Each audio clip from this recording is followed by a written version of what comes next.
अहिले सुकुम्बासी र हुकुमबासी भन्ने कुरालाई चाहिँ जनताले कतिको बुझेर चाहिँ कोही कराइराखेको छ, कोही उफ्रिराखेको छ, कसैले कसैलाई बिल्ला गरिरहेछ। होइन, यो सुकुम्बासी जग्गा पनि त अब कतिले होइन गाउँघरमा जग्गा भएर पनि होइन विदेश गएर कति दुःखले कमायो होला, कति के गरेर ल्यायो होला। होइन, त्यो कमाएर ल्याएपछि चाहिँ अब आफ्नो कुनै पनि सहर बजार काठमाडौँ धरानतिर अथवा कुनै त्यस्तो ठाउँतिर अब जग्गा थिएन होला।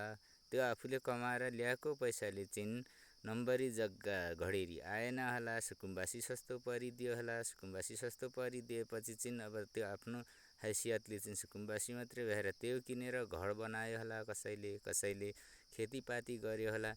जुन त्यो प्रक्रियामा चाहिँ जनताहरू अब कसरी चाहिँ आफ्नो समस्याले झेल्ने, होइन, आफू कसरी बाँच्ने त्यो तरिकाले गइरहेको छ। तर अहिले चाहिँ एक्कासी आएर चाहिँ सुकुम्बासी र हुकुमबासीको नाममा घर भत्काइदिने, कसैले उठीवास गर्ने त्यो प्रक्रिया चाहिँ बिल्कुलै भएन भन्ने कुरा चाहिँ जनतासँग अब अवगतै छ, उनीहरूलाई जानकारी नै छ। तर तैपनि त्यो त्यसो नगरेर अब हुकुमबासीको कुरा आउँदा चाहिँ त्यो हुकुमबासीले चाहिँ बेचेर त्यो कहाँ पुगिसक्यो, आफू जो किन्ने मान्छे चाहिँ त्यहाँ मार्कामा जाँदैन र बरु त्यसले चाहिँ नम्बरीको रूपमा बनाइदिएर त्यसले चाहिँ सरकारी कर बुझाएर खाना दिँदा के हुन्छ। त्यो आखिर त्यो त्यत्तिकै रहेर पनि त खेतीयोग्य जमिनहरू छ होला, कति त उनीहरूले पनि त खेतीपाती गर्न आफ्नै लागि मात्र होइन, त्यहाँबाट कति अब उत्पादन गरेर बजारलाई व्यवस्थित बनाएको छ होला। त्यो चाहिँ तपाईँहरूको विचारमा कस्तो लाग्छ?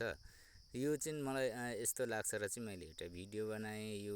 यो मैले बनाएको तपाईँहरूलाई चाहिँ कतिको लाग्छ, सही लाग्छ, त्यो चाहिँ आफ्नो प्रतिक्रिया लेख्नुहोला। र सुकुम्बासीको सङ्ख्या भए होस् नहोस् तर कतिजना चाहिँ छौँ त्यो चाहिँ लेख्नुहोस् भनेर भनेको थिएँ। गल्ती भए सरी है साथीहरू हो।